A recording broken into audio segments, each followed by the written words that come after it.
दोस्तों, परीक्षा में पास होने के लिए मात्र एक यह वीडियो काफ़ी है। हाँ दोस्तों, आपने सही सुना। जो भी बीए थर्ड ईयर यानी कि बीए तृतीय वर्ष के छात्र हैं, जिनका सब्जेक्ट सोशोलॉजी यानी कि समाजशास्त्र है, जिनकी परीक्षा आने वाले दिनों में है, उनके लिए वीडियो बहुत ही इम्पॉर्टेंट और बहुत ही टॉप लेवल की है। क्योंकि इस वीडियो में वो सारे क्वेश्चन इंक्लूडेड हैं जो पिछले कई सालों में कई बार पूछे गए हैं और इस बार भी नई शिक्षा नीति के हिसाब से आगामी परीक्षा के लिए पूरी तरह हेल्पफुल क्वेश्चन है और हाई चांस हैं आपकी आगामी परीक्षा में आने के ये सारे क्वेश्चन जो आज की इस वीडियो में मैं आपको बताने वाला हूं। तो कुल मिला के एक शब्द में कहें आपको तो मात्र एक आप लोगों की वीडियो काफ़ी है आपको परीक्षा में पास कराने के लिए। मैं एक रिक्वेस्ट करूंगा कि वीडियो को लास्ट तक देखते रहिएगा, क्योंकि मैंने बहुत ही हार्ड वर्क करके एक एक क्वेश्चन छांट छांट कर इस वीडियो में रखे हैं। तो मैं उसका आंसर भी बताने का प्रयास करूंगा लगभग क्वेश्चनों का। बस आप पूरी तरह वीडियो को देखते रहेगा लास्ट तक मात्र, ठीक है। चलिए बिना देरी को वीडियो को स्टार्ट करते हैं और बात करेंगे हम पहले क्वेश्चन के बारे में। यानी कि पहला क्वेश्चन जो है वो अति लघु उत्तरीय का होगा, फिर लघु उत्तरीय, फिर विस्तृत उत्तरीय, ठीक है।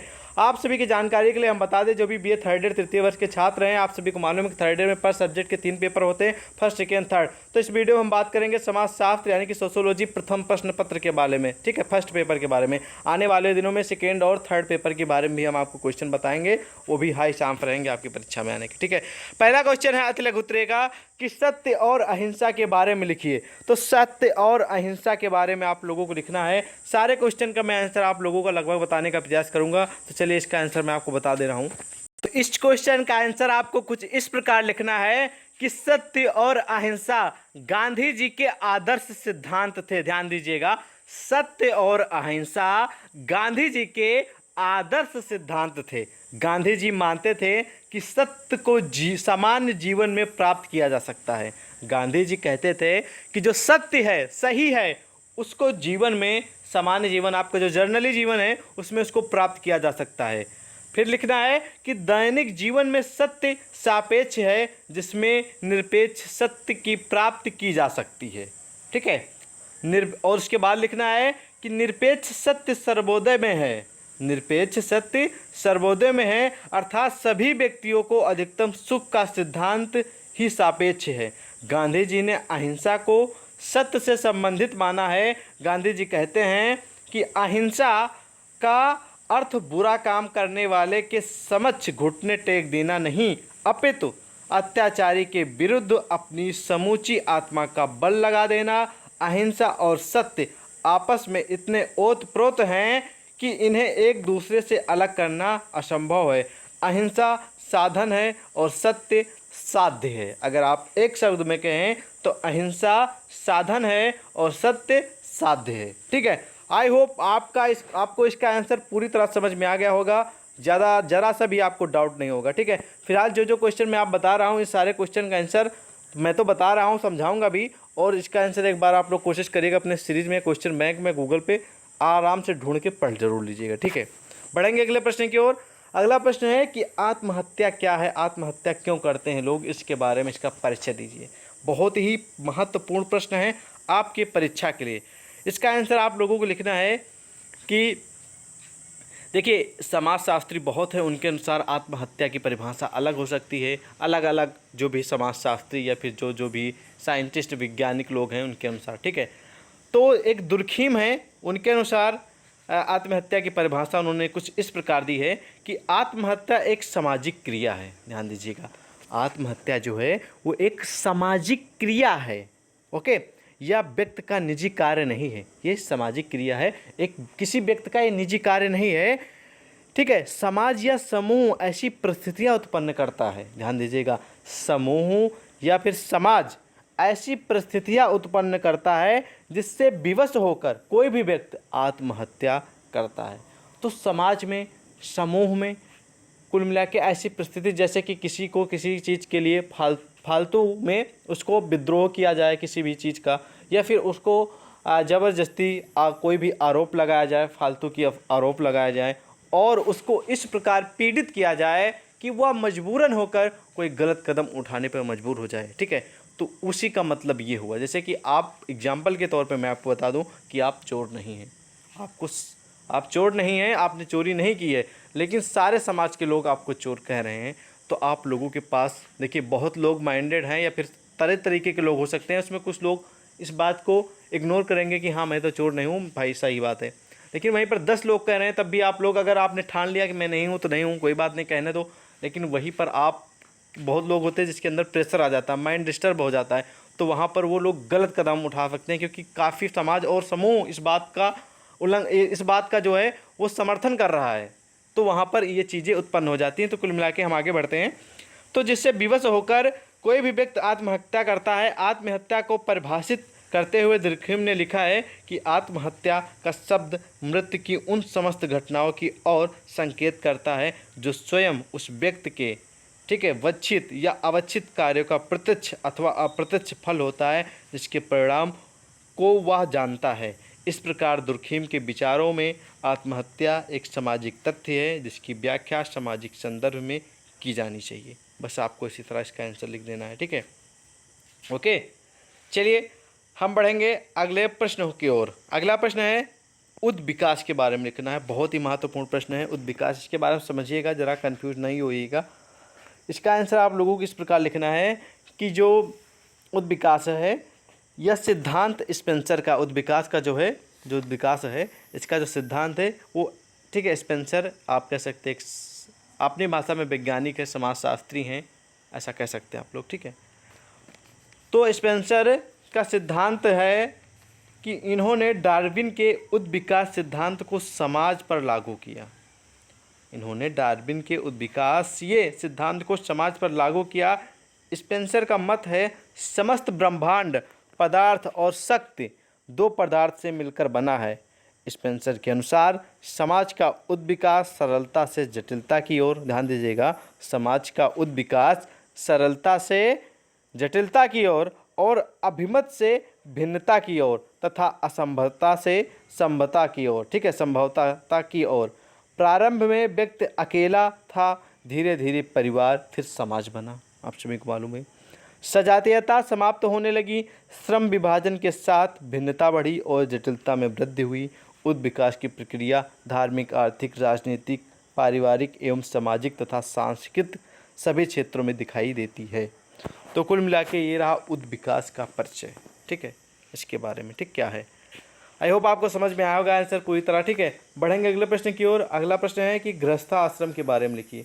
तो गृहस्थाश्रम क्या है, चलिए मैं आपको इसके बारे में बताता हूँ, ठीक है। बहुत ही इंपॉर्टेंट क्वेश्चन है आपकी परीक्षा के लिए, ठीक है।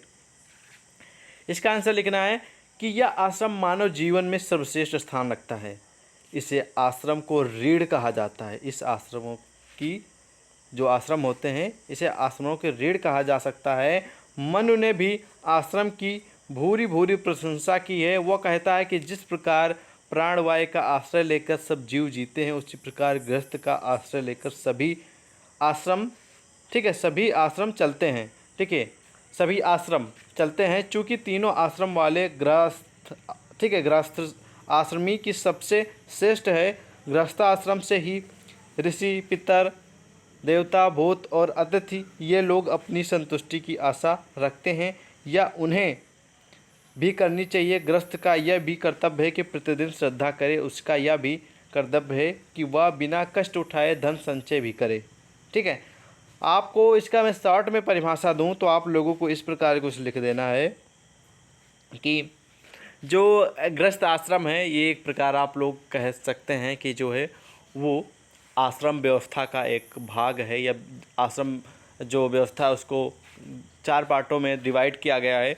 उसी में से एक गृहस्थ आश्रम है जिसमें आप लोगों को पहला तो होता है ब्रह्मचर्य आश्रम, दूसरा होता है, ठीक है, गृहस्थ आश्रम, ठीक है, और आपका तीसरा होता है, तीसरा मेरे को ध्यान नहीं आ रहा, अभी मैं आपको बता दे रहा हूँ। तीसरा जो होता है, एक सेकेंड आप लोग रुक जाइए, मैं आपको तीसरा भी इन्फॉर्म कर दे रहा हूँ, ठीक है। तीसरा ध्यान नहीं आ रहा दोस्तों। जो तीसरा आश्रम होता है उसे कहते हैं वानप्रस्थ आश्रम, ठीक है, और चौथे को कहते हैं संन्यास आश्रम, ठीक है। तो कुल मिला के इसमें सिर्फ पूछा जा रहा है, ठीक है, गृहस्था यानी कि गृहस्थ आश्रम के बारे में, तो सिर्फ इसी की परिभाषा आप लोगों को देनी है। चलिए मैं आपको बताता हूँ इसके बारे में, ठीक है। तो जो गृहस्थ आश्रम होता है उसमें जीवन का जो होता है वो यापन करना होता है। इसमें 25 से लेकर 50 के बीच में एक गृहस्थ आश्रम प्रारंभ हो जाता है और जिसमें जो विवाह के संस्कार होते हैं उससे आरंभ होता है, ठीक है। उसके बाद ये 50 वर्ष की आयु तक माना जाता है या फिर बना रहता है। यह आश्रम सच्ची कर्मभूमि है जिससे ब्रह्मचर्य आश्रम की शिक्षाओं को, ठीक है, मूर्त रूप दिया जाता है। या भोग और विलास का काल ने होकर, ठीक है, त्याग तप और कर्म का महान काल है। यह एक ऐसी साधन है जिसमें व्यक्ति अगले आश्रमों को लिए अपने तैयार करता है, ठीक है, अपने अगले आश्रमों के लिए अपने आप को तैयार करता है, ठीक है, पारिवारिक तथा सामाजिक जीवन के प्रति अपने दायित्व का निर्वाह करता है। तो बस आप लोगों को कुछ इसी प्रकार का आंसर लिख देना है गृहस्थाश्रम में, ठीक है। ये भी इम्पॉर्टेंट है, आपकी परीक्षा में आ सकता है और नहीं भी आ सकता है, इतना टॉप लेवल का नहीं लेकिन है इम्पॉर्टेंट, ठीक है। अगला प्रश्न है कि आश्रम व्यवस्था क्या है। तो आश्रम व्यवस्था के बारे में आप लोगों को लिखना है, इसकी परिभाषा लिखनी है। तो मैं आपको बता दूं कि आश्रम व्यवस्था वह व्यवस्था है जिसमें व्यक्ति अनेक कार्यात्मक स्तरों पर, ठीक है, ठीक है, अनेक कार्यात्मक स्तरों पर विश्राम करता है, ठीक है, विश्राम करता हुआ अपने अंतिम लक्ष्य मोक्ष की ओर बढ़ता है, ठीक है। और हिंदू आश्रम व्यवस्था पर 4 स्तरों में विभाजित किया गया है, जो कि मैंने आपको बताया ही अभी कि ब्रह्मचर्य, गृहस्थ आश्रम, वानप्रस्थ और संन्यास आश्रम। तो आप लोगों को आश्रम व्यवस्था क्या है इसके बारे में यही परिभाषा लिख देनी है कि आश्रम व्यवस्था का अर्थ उस व्यवस्था है जिसमें व्यक्ति अनेक कार्यात्मक स्तरों पर विश्राम करता हुआ, ठीक है, अपने अंतिम लक्ष्य मोक्ष की ओर बढ़ता है, बस। ओके, अगला प्रश्न है कि नवजागरण के बारे में लिखिए। ये भी इम्पॉर्टेंट क्वेश्चन है आपकी परीक्षा के लिए। इसका आंसर भी आप लोगों को मैं बताऊंगा क्योंकि ये आगामी परीक्षा के लिए पूरी तरह हेल्पफुल क्वेश्चन है। तो इसका आंसर आप लोगों को इस प्रकार लिखना है कि नवजागरण से आशय ऐसे सामाजिक सांस्कृतिक आंदोलन से है जिसमें कुरीतियों को दूर करने, स्त्रियों, शूद्रों, दलितों एवं समाज के दुर्बल वर्गों की स्थिति में सुधार लाने, धार्मिक अंधविश्वास और कर्मकांड के विरुद्ध जन जागृत पैदा करने और शिक्षा का प्रसार तथा लोगों में वैज्ञानिक दृष्टिकोण, ठीक है, एवं परानुभूति का विकास करने एवं सामाजिक अन्याय के विरुद्ध जन अभियान चलाने से संबंधित प्रयत्न सम्मिलित हैं। तो इस प्रकार आप लोगों को नवजागरण के बारे में लिखना है। फिलहाल अगर आप लोग इसका आंसर पढ़ना चाहें तो अपने सीरीज में क्वेश्चन बैंक में पढ़ लीजिएगा। ये टॉप लेवल का प्रश्न है आपकी आगामी परीक्षा के लिए, ठीक है। अगला प्रश्न है कि ब्रह्मचर्य आश्रम के बारे में लिखिए। तो ब्रह्मचर्य आश्रम के बारे में लिखना है, ये भी इंपॉर्टेंट क्वेश्चन है आपकी परीक्षा के लिए। इसका आंसर आप लोगों को इस प्रकार लिखना है कि ब्रह्मचर्य जीवन में शिष्य को गुरुकुल में रहकर अध्ययन यानी कि विद्या का अध्ययन करना होता है, यानी कि पढ़ना लिखना होता है, ठीक, करना पड़ता है। यहाँ रहकर शिष्य शरीर, चरित्र तथा कर्म की पवित्रता की ओर प्रयत्न द्वारा अग्रसर होता है।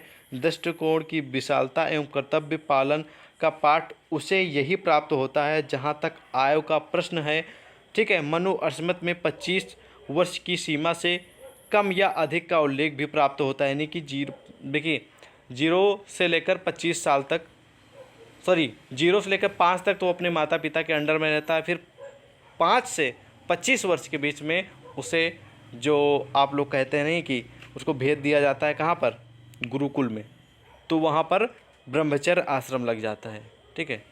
तो वही बताया जा रहा है यहाँ पर। तो बस आप लोगों को इसी तरह लिख देना है कि ब्रह्मचर्य में गुरुकुल में जाकर अध्ययन अध्यापन करना होता है और वहाँ के जो दिशा निर्देश हैं जो भी गुरु के द्वारा बताए जाते हैं उसे शिष्य को अपने विचार के हिसाब से उसको इतने योग्य बताया जाता है कि वो सभी विचार को समझ सके और वो अपना अध्ययन अध्यापन जो शिक्षा दीक्षा है वो प्राप्त कर सके, ठीक है।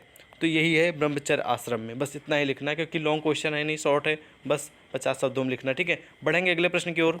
अगला प्रश्न यही है कि जात व्यवस्था क्या है। चलिए इसके बारे में जानते हैं। आंसर में लिखना है कि भारतीय सामाजिक संस्थाओं में ध्यान दीजिएगा, भारतीय सामाजिक संस्थाओं में जात व्यवस्था का महत्वपूर्ण स्थान है या फिर आप कह सकते हैं उच्च स्थान है।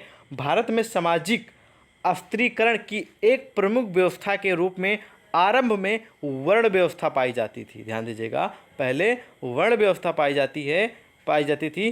कालांतर में इसका स्थान जात व्यवस्था ने ले लिया। ध्यान दीजिएगा, कालांतर में इसका स्थान जो है वो जात व्यवस्था ने ले लिया। सामाजिक अस्त्रीकरण एक ऐसी व्यवस्था है जिसमें समाज को अनेक स्तरों में इस प्रकार विभाजित कर दिया जाता है कि प्रत्येक व्यवस्था व्यक्ति एवं समूह के कर्तव्य तथा अधिकार अन्य व्यक्तियों और समूह की तुलना में स्पष्ट दिखाई देते हैं। तो ये रही जात व्यवस्था के बारे में उसका संक्षिप्त में परिचय, ठीक है। 85 शब्दों में लिखना है आंसर।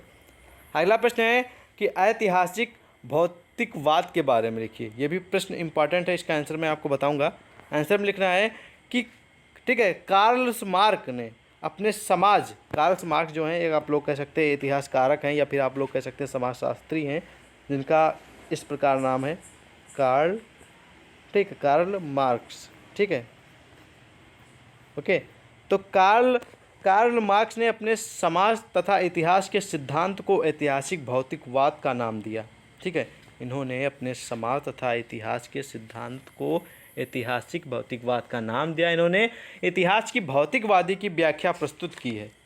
ऐतिहासिक भौतिकवाद का अर्थ है इतिहास की भौतिकवादी व्याख्या, अर्थात इतिहास की आर्थिक व्याख्या, ओके।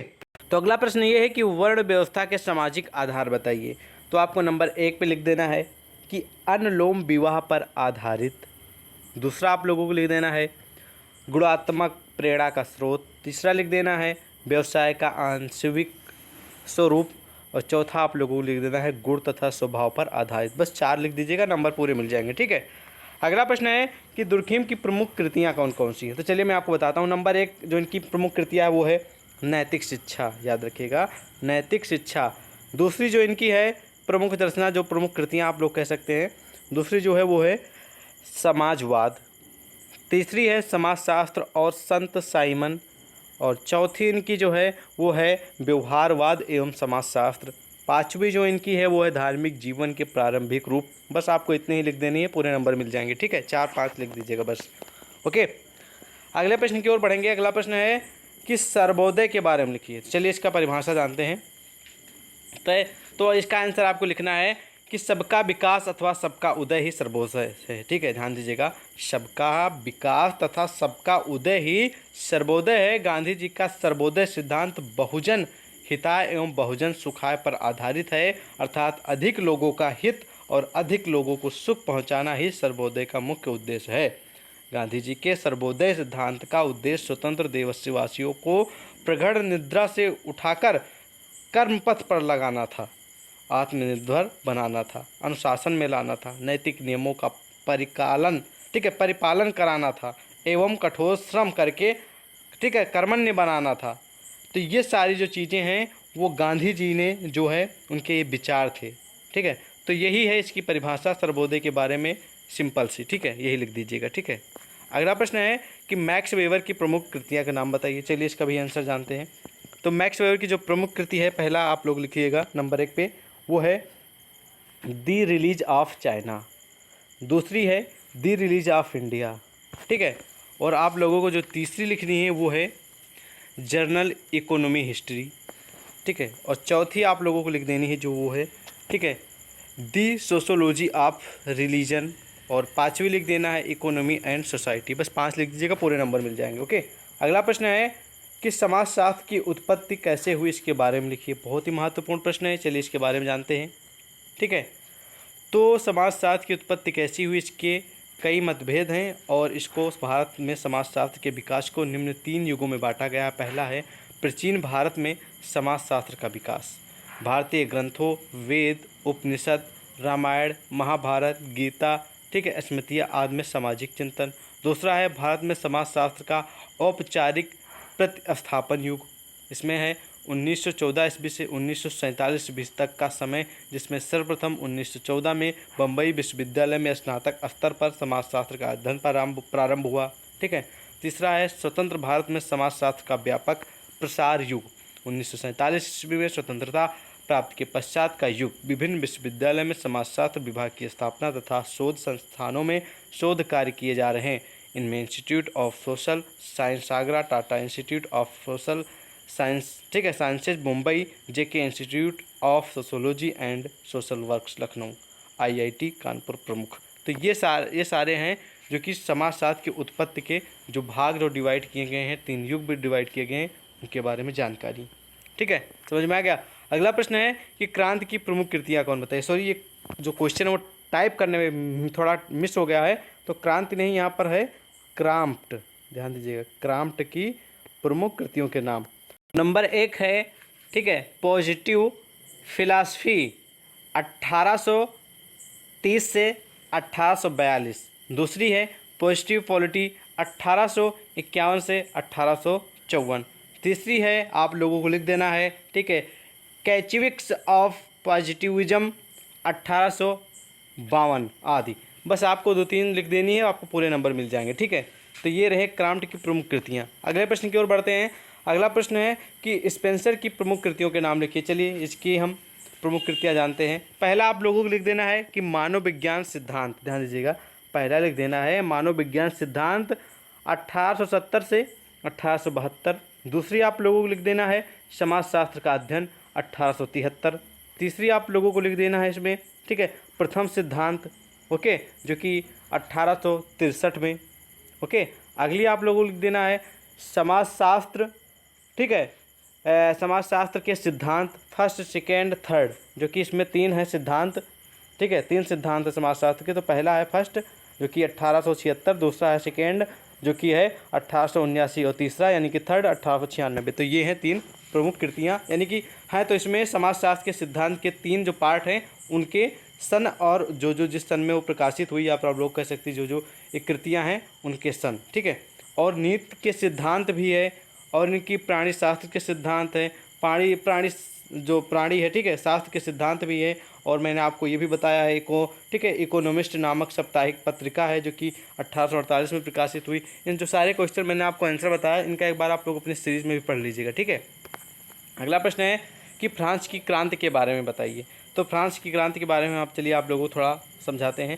फ्रांस की क्रांति विश्व के इतिहास की सबसे महत्वपूर्ण घटना है। यह क्रांति मानव समाज की प्रगति में एक ऐसा परिवर्तन बिंदु है जिससे राजनीतिक, सामाजिक और आर्थिक क्षेत्र में नए युग का सूत्रपात्र हुआ। इस व्यवस्था ने निरंकुश राजतंत्र तथा ठीक है, विशेष अधिकारों को समाप्त करके स्वतंत्रता, समानता एवं प्रजातंत्र की स्थापना की। बस इतना ही आप लोगों को लिख देना, पूरे नंबर आपको मिल जाएंगे, ठीक है। अगला प्रश्न है कि औद्योगिक क्रांति के बारे में लिखना है। ये भी इंपॉर्टेंट क्वेश्चन है आपकी परीक्षा के लिए। तो औद्योगिक क्रांति के बारे में चलिए थोड़ा मैं आपको बता दे रहा हूँ। इंपॉर्टेंट ये भी क्वेश्चन है, जब भी आपकी परीक्षा होगी ये इस तरह के क्वेश्चन आपको आगामी परीक्षा में देखने को मिलते हैं। इसका आंसर आप लोगों को लिख देना है इसमें कि औद्योगिक क्रांति से पूर्व यूरोप एक कृषि प्रधान महाद्वीप था तथा यहाँ, ठीक है, सामंती व्यवस्था का दबदबा था। कृषि प्रमुख कार्य था। भूमि के स्वामी राजा या सामंत थे जो मनमाने लगान पर कृषकों को कृषि के लिए भूमि देते थे। किसानों से बिगाड़ ले जाती थी, ठीक है, तथा उनकी आर्थिक दशा खराब थी। मनुष्य के उपभोग की वस्तुओं की संख्या कमी थी, जो उनकी संख्या थी वो कमी थी, जो कि लोगों की यूज की थी, ठीक है। उत्पादन गृह उद्योगों द्वारा ही होता था, ठीक है। सामंती व्यवस्था में सर्व साधारण को राजनीतिक, सामाजिक तथा आर्थिक आधार पर अधिकार प्राप्त नहीं थे, ठीक है। ये सारी चीज़ें थी जो कि औद्योगिक क्रांति की हैं। ये आप लोगों को लिख देनी है, ये आपको पूरे नंबर मिल जाएंगे। इस प्रकार आंसर ले दीजिएगा, ठीक है। अगला प्रश्न है वर्ग संघर्ष के बारे में लिखना है। ये भी इंपॉर्टेंट क्वेश्चन है, इसका भी मैं आपको थोड़ा आंसर बता दे रहा हूँ, ठीक है। बहुत ही इंपॉर्टेंट क्वेश्चन है, जब भी आपकी परीक्षा होगी इस तरह के प्रश्न आपको देखने को मिलते हैं, ठीक है। तो चलिए वर्ग, तो मार्क्स ने अपने, ठीक है, कम्युनिस्ट घोषणा पत्र में यह स्पष्ट किया है कि अब तक के समाजों का इतिहास वर्ग संघर्ष का इतिहास रहा है। इसका तात्पर्य यह है कि ऐसे समाज की कमी नहीं थी जो पूर्णतः वर्ग विहीन हो। सदियों से समाज में शोषित और शोषक दो वर्ग विद्यमान रहे हैं। शोषक वर्ग का अत्याचार जब असहनीय हो जाता था तब शोषित वर्ग, ठीक है, संगठित होकर विद्रोह करता था। तो बस आप लोगों को कुछ इस प्रकार इसका आंसर लिख देना है, पूरे नंबर मिल जाएंगे, ज़्यादा लॉन्ग में नहीं जाना, ठीक है। बढ़ेंगे अब हम लघु उत्तरीय प्रश्नों की ओर, जो कि आपकी परीक्षा के लिए पूरी तरह हेल्पफुल हैं। इनमें हम आपको बताएंगे कौन से प्रश्न टॉप लेवल के हैं, कौन सी परीक्षा में आपके हाई चांस है आने के लिए, क्योंकि इन सारे क्वेश्चनों का आंसर देना पॉसिबल नहीं है। आज लघु उत्तरीय थे उसका आंसर मैंने दे दिया, लेकिन ये बहुत लंबी वीडियो इस तरह बनेगी, तो मैं आपको बता देना कौन कौन से इंपॉर्टेंट है, कौन से आपको परीक्षा में पढ़ के जाने हैं प्रश्न, ठीक है। पहला प्रश्न है कि वर्ण व्यवस्था का आधार जन्म नहीं कर्म है, व्याख्या कीजिए। टॉप लेवल का प्रश्न आगामी परीक्षा के लिए, याद रखिएगा, पढ़ लीजिएगा इसका आंसर। औद्योगिक क्रांति के बारे में मैंने अभी प्रश्न पढ़ा ही है, उससे ही जुड़ा क्वेश्चन ये भी, इसको भी पढ़ लीजिएगा। टॉप लेवल का तो नहीं है लेकिन आ सकता है आपकी परीक्षा में, ठीक है। अगला क्वेश्चन है, ठीक है, ये भी टॉप लेवल का क्वेश्चन आगामी परीक्षा के लिए भी आपकी परीक्षा में आ सकता है, क्योंकि सारे क्वेश्चन में टॉप ही लेवल के रखे हैं, कोई इसमें छाड़ के ही रखे हैं। ये भी प्रश्न आपकी परीक्षा के लिए टॉप लेवल का, इसका भी आंसर आप लोग पढ़ सकते हैं। अगला प्रश्न जो है वो फ्रांसीसी क्रांति से जुड़ा है, ये इतना इंपॉर्टेंट नहीं, आप लोग पढ़ना चाहते पढ़ सकते हैं, जरूर इग्नोर भी कर सकते हैं, ठीक है। अगला प्रश्न है कि 1789 की फ्रांसीसी क्रांति के मुख्य कारणों को बताइए। कई बार पूछा गया, हो सकता है इस बार आए, ना भी आ सकता है, तो आप लोग के ऊपर है, पढ़ना चाहते पढ़ सकते हैं, अदरवाइज इग्नोर भी कर सकते हैं। मैं क्वेश्चन आपको बता दे रहा हूँ, ठीक है। अगला प्रश्न है यहाँ पर अहम होना चाहिए, ठीक है। अहमवादी आत्महत्या पर टिप्पणी लिखिए, ठीक है, इसको इग्नोर कर दीजिए। अगला प्रश्न है फ्रांसीसी क्रांति के परिणामों का संक्षिप्त वर्णन कीजिए, ये पढ़ लीजिएगा, ठीक है, इंपॉर्टेंट है। अगला जो क्वेश्चन टॉप लेवल का है, वर्ण व्यवस्था पर एक संक्षिप्त निबंध लिखिए, टॉप लेवल का है। अगला प्रश्न है, ठीक है, वानप्रस्थ आश्रम की व्याख्या कीजिए, ये भी टॉप लेवल का है परीक्षा के लिए, इसका भी आंसर पढ़ लीजिएगा। अगला प्रश्न जो आपको देखने को मिल रहा है वो है दीर्घ उत्तरीय का। तो जो मैंने लघु उत्तरीय के बताए क्वेश्चन, इनमें जो मैंने टॉप लेवल के बताए हैं, इनको आंसर जरूर पढ़िएगा, ठीक है, आपको काफ़ी मदद मिलेगी आपकी परीक्षा में, ठीक है। अब दीर्घ उत्तरीय प्रश्न देखते हैं कौन से इसमें इंपॉर्टेंट है। पहला प्रश्न है कि आश्रम व्यवस्था क्या है, इसके समाजशास्त्र के महत्व की विवेचना कीजिए, ये भी टॉप लेवल का प्रश्न है आगामी परीक्षा के लिए, ओके। अगला जो प्रश्न आपको देखने को मिल रहा है वो है कि क्रांति द्वारा प्रस्तुत प्रत्यक्षवाद की अवधारणा की विवेचना कीजिए, ये भी इंपॉर्टेंट है, टॉप लेवल का है परीक्षा के लिए, ठीक है, आ सकता है आपके लिए। अगला प्रश्न ये भी टॉप लेवल का है, कार्ल मार्क्स से जुड़ा ये क्वेश्चन आपकी परीक्षा में देखने को मिलेगा। अगला प्रश्न है दुर्खिम से भी जुड़ा क्वेश्चन आपकी परीक्षा में आएगा, ये भी ध्यान दीजिएगा। अगला प्रश्न है डॉक्टर अंबेडकर की सामाजिक विचारों का वर्णन कीजिए, ये इंपॉर्टेंट क्वेश्चन, इस भी क्वेश्चन के आने के चांस हैं। अगला प्रश्न है कि भारत में समाजशास्त्रीय विचारधारा का विकास का वर्णन कीजिए, ये भी टॉप कैटेगरी का ही क्वेश्चन, इसका भी पेपर में आपके आने के चांस हैं हाई, ठीक है, ओके। तो ये जो सारे क्वेश्चन मैं दीर्घ उत्तरीय बताएं, इसमें से जो मैंने टॉप लेवल के बताएं, फिलहाल सारे क्वेश्चन का आंसर पढ़ लेंगे तो आपको 2 क्वेश्चन ही पूछे जाते हैं जिनका आंसर, देखिए क्वेश्चन तो पूछे जाते हैं 4 से 5, लेकिन आंसर सिर्फ आप लोगों को 2 ही का देना होता है दीर्घ उत्तरीय में, ठीक है। तो इसमें से पक्का फंस जाएगा एक क्वेश्चन 2 क्वेश्चन, ठीक है, जो भी आपकी परीक्षा में आएंगे। तो इन सारे क्वेश्चनों का आंसर एक बार आप लोग पढ़ लीजिएगा और बाद में आप लोगों को वहाँ तो बना के ही लिखना है। जो क्वेश्चन का आंसर आप पढ़ के जाएंगे वो आप लोग वहाँ पर लिख नहीं पाएंगे, लेकिन समझ जाएंगे हेडिंग तो आप लोग आगे बना के लिख लेंगे। तो आई होप पूरे क्वेश्चन जो मैंने मॉडल पेपर पूरा तैयार किया था वो आपको अच्छा लगा होगा, तो वीडियो को लाइक करिएगा और चैनल पे पहली बार तो सब्सक्राइब करिएगा। और भी कौन से सब्जेक्ट का क्वेश्चन पेपर, मॉडल पेपर इसी तरह का चाहिए कमेंट सेक्शन में जरूर बताएं। हम आपको मिलेंगे नेक्स्ट क्लास में, तब तक के लिए जय हिंद।